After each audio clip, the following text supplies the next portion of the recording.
Thank you for waking up with me, sweet y'all, where we come together to grow in mind, body, and spirit so we can in turn go out and make the world a brighter and sweeter place for ourselves and others. Y'all, today is a little pop-up brought to you by, hold on, Pepsi Cola, Buffalo Rock Pepsi, Gypsy Willow, Hugh Salon, and my sweet friends at Holiday Beach Mechanical. This is just a little pop-up, and it'll come out on YouTube, all the places. I don't even know where all my places are, but any place that you get your podcast and YouTube videos, this will be there. So today would have been my anniversary. Well, it is my anniversary. It's anniversary of being married to my lovely Hugh F. Smith. It was my favorite day. My favorite day, I think, of my life. My favorite day of my life, because it represented something really, really amazing in my life. So I want to tell you about it. So as I remember you on this day, May the 15th, I woke up this morning, and to be honest with you, I didn't sleep well last night. So I decided, instead of going to work out, I was going to go to the beach and take a walk, which I don't do very much, y'all. And let me tell you why. And there's just some weird things that I've not been able to do since Hugh's death. And that was he's been gone 8 years, July the 27th. 8 years. So maybe it's time to let go of some things and to change some things and to be okay with some new things, you know? So I woke up this morning and I was feeling very nostalgic. And I didn't work out, but I thought I need to take a walk on the beach because I want to walk more. I really do. And so I went for a walk, and then I walked down to the beach, and I walked down a trail, and I remembered something that happened when he was in the hospital. And I've told this story before, but I think it's such a powerful story for all of us. And I want to be reminded of this story so I can not keep living in a place that I don't need to live, that won't help me move forward and help me have the best, most magical, most beautiful life that God intends for me to have. So I was walking down a trail, and I remember when he was in the hospital, there was this beautiful painting on the wall. It was just beautiful. And I just went, oh, we need to go there. Hugh, we need to go here. And he said, that is just beautiful. What a beautiful place. And y'all, I looked closely at where it was. It was a trail that Hugh and I had walked down many, many, many times in Laguna Beach, where we lived since 2013. We moved, and I walked down those trails all the time too as a little girl, because we lived on the west, or had a house on the west end of Panama City Beach. And it was just a magical, beautiful place for me. Everything peaceful in life happened when the waves were crashing, and when I could smell the salt air, and I could get sand in my toes. It just was so magical, and I just hardly could believe that I lived there. I went, oh God, what a life that I have, that I get to live in this place. Well, guess what? The picture we were admiring, the picture that we wanted to be, the place we wanted to go, we were already there. We were already there. And I knew that for me, not so much my husband, because he was pretty good about enjoying the moment, I was so scattered and so busy and doing so many things, so many projects, saying yes to everything, that I couldn't really enjoy that place that I already was. And I wonder how many of us do that. I'm thinking, and I'm walking down the beach, and I'm just enjoying being there and thanking God for my life, for the breath in my lungs, for my heartbeat, for my legs, for my arms, from just everything, my crazy hair. And I wasn't even thinking it was my anniversary, but I knew that I was really being grateful and thankful to God. And I was also thinking, I'm walking on the beach. I want to walk on the beach more, but I don't, because it's what Hugh and I used to do. I've kind of I didn't meet him on the beach, but I pretty much met him a lot on the beach. I'd see him on the beach. We'd be walking, and then the beach became our thing. We lived close to the beach. I remember he gave me a shell one day when we were just dating, and I didn't tell him for a long time, but I would go home and I would sleep with that shell under my pillow. I still have that shell, obviously.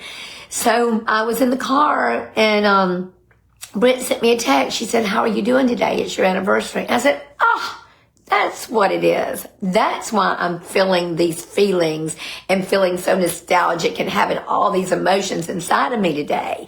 And it's our anniversary. So I'm going to tell you a little bit about why that was so special. And this is not throwing any, I'm always very careful about how I talk about my past and my story, because I don't want to throw guilt and blame on the other party, because I have my big part in it. And that's all I can be responsible for, is my side of the street. But in my first marriage, I got married, I think, thinking that was the best, like nobody would want me. I mean, I loved him and everything, but it wasn't, I don't know. I don't want to go there, but all I know is I didn't love me. I didn't feel good about me. I didn't think that I deserved something wonderful and fabulous. And we just grew apart as we were together. We grew apart. I wanted more. I wanted more out of life. I wanted to be successful. I wanted to be responsible. I wanted to be ambitious. I wanted to grow into a better human. And we just were going in different directions. And he went in a real big direction. He went off, out of the family, left us, all those things. But I wasn't respected. I put up with horrible, horrible things. I put up with him staying out all night, not coming home. I thought that's what I deserved. I didn't think I had the right to say, no, this is not cool. We don't do this in marriage. Not cool. I'm worth more than that. I didn't stand up for myself when he yelled and screamed and hollered and he was angry. I didn't stand up for myself. I thought maybe I just need to be better. I just need to be sweeter. I needed to be thinner. I need all the things. I thought, and I was responsible. I'm responsible for me, but I'm not responsible for someone else's actions. I am absolutely responsible in how I accept those reactions and things like that. And people will treat me the way I demand to be treated. We were broke. I didn't have any money. Couldn't pay my bills. Car broke down all the time because it was a $500 car. I was ashamed to park it in my mother's yard. I mean, just so many things. Just my life was not going in the direction I needed to go. I didn't feel loved and respected and all those things. So when he left, I was left with no money. It was not good. It was not good.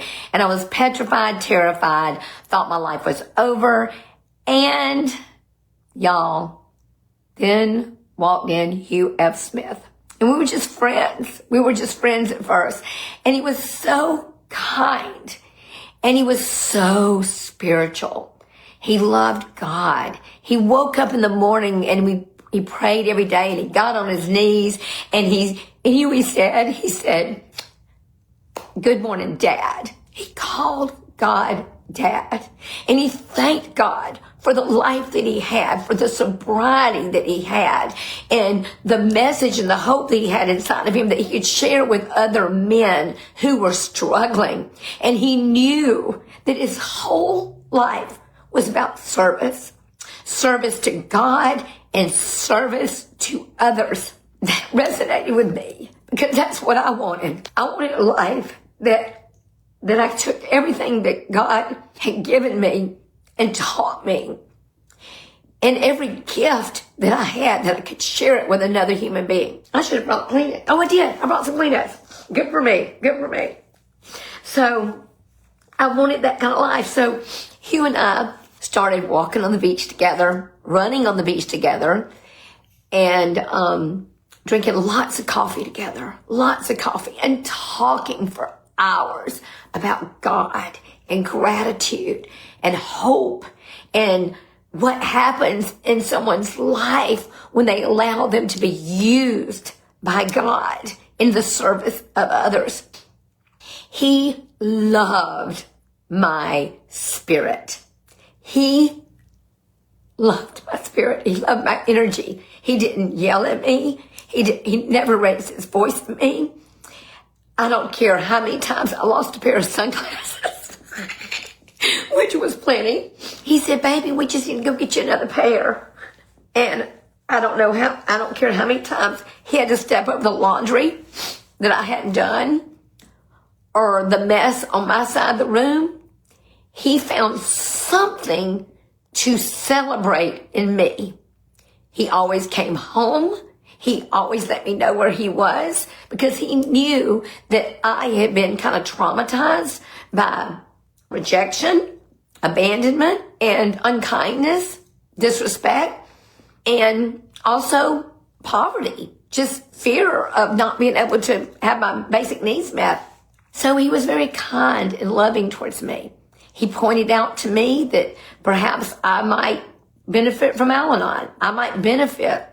He pointed out to me that a lot of my people pleasing, a lot of the way I was because I felt like I was going to be the hero in the family, like make life better for everybody because it was so much dysfunction in my original family. And then again, major dysfunction in my family that I left, that I thought was the most devastating thing in the world to me when my husband walked out and left us. I thought it was the worst thing ever. But what I didn't know and what you don't know is when something bad happens to you or God takes away something, he almost always, if you allow, he brings something really incredible into your life.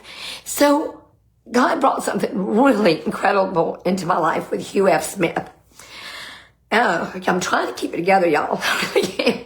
So as Hugh and I were married, he encouraged me to be exactly who I was. He loved that I was vulnerable. He loved that I wore my feelings on my shoulder and that I just wanted to open up my heart wide open to the world. He knew that that would hurt, but he also knew that that wide open, wholehearted, give it all heart would be the thing that would carry me and would help me teach others to do the same. It would help me love people so deeply. And he celebrated that always. And it was so beautiful. It was unbelievable. So Hugh and I, ended up getting married on May 15th, right by ourselves. We didn't have anybody with us. We wanted to just be us, just us.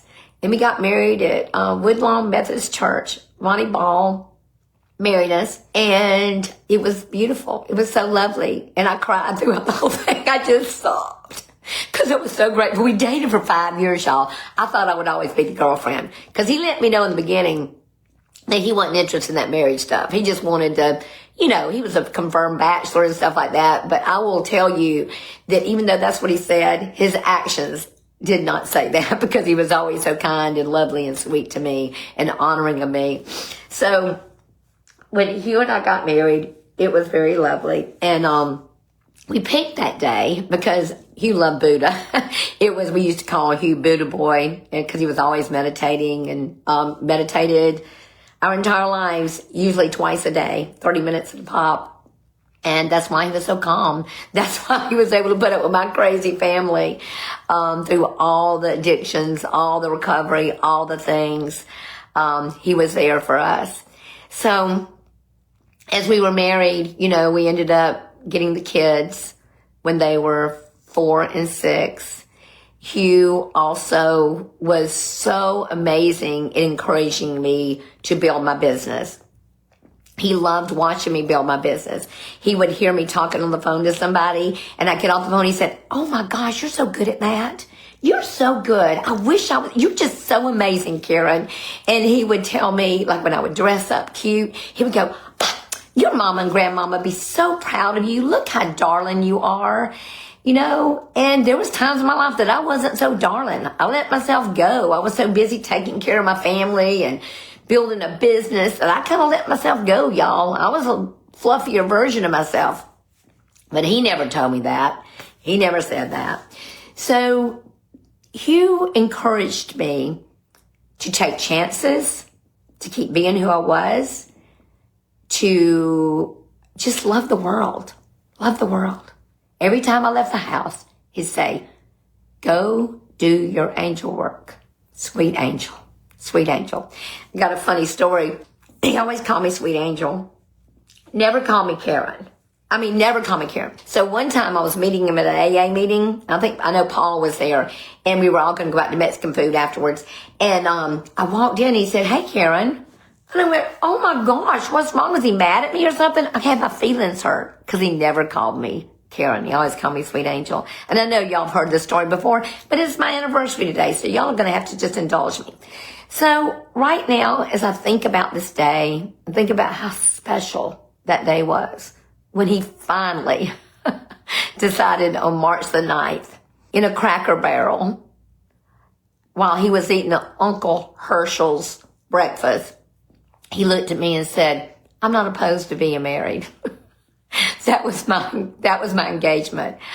I'm not opposed to being married. And while that wasn't romantic, everything that proceeded out of his mouth and out of his heart towards me and my family was kind and gracious and generous and lovely every single day of my life until he left. So I'm grateful. I'm super thankful today. I'm not sad today because he's gone. I'm just so filled with gratitude that God was so kind and so gracious to me, that he loved me enough to bring someone into my life like Hugh. But I also know on this day that there's some things I need to do again. There are some walks I need to take. There's some adventures I need to embark on. There's some fears I need to dispel. There's some courage I need to embrace and do what God put me here to do. There's some things I'm going to have to leave behind. There's some chances I'm going to have to take. Whew. I picked the word courage this year, y'all. And dadgummit. Sometimes I wish I hadn't, because I've got some things I need to do and want to do in this last quarter of my life. I want to slow down so that I can figure it out. Today, I want to really think about all the lessons Hugh Smith brought into my life. I want to think about how proud he would be that both boys are sober. He would be so proud. So proud. One time when Sheldon was just out there on the run, Hugh would remind me, he said, "Honey, he's going to be okay. I don't know when he's going to be okay, but he's had the light in him. He's seen the light. He has the light of God in him. And it will come back. The seed has been planted. He'll come back." And he did.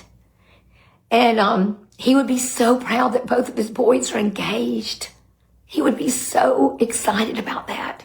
He'd be so proud of Piper and JJ and Jet and Ashton and Peckham, who he never got to meet. Hugh would be so very proud of Jack. When Jack was like 9 and 10, I think they lived with us for a little while, and he was a rambunctious little boy, but he loved G-Daddy, is what he called him. Loved G-Daddy so much.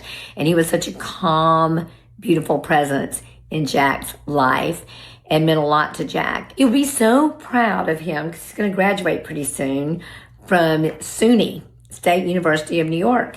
And he has been in the Army Reserves, and he's just made a wonderful life for himself studying conservation science. He would be so very proud. He would be very proud of the woman that Brett has become, and what a compassionate, kind soul she is. She's written 2 books, and I'm sure she's going to write many more. So he would be so proud of all of his kids, bonus kids and all. But you know what I think he's mostly proud of? He told me one time, he said, "Karen," he said, "you know, I am so glad that God didn't give me what I deserved. I'm so glad that I didn't ask for things that I thought I wanted, because I would have sold it short.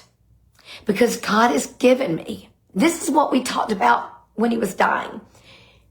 "Because I would have cut myself short. Because God has given me far more than I ever imagined.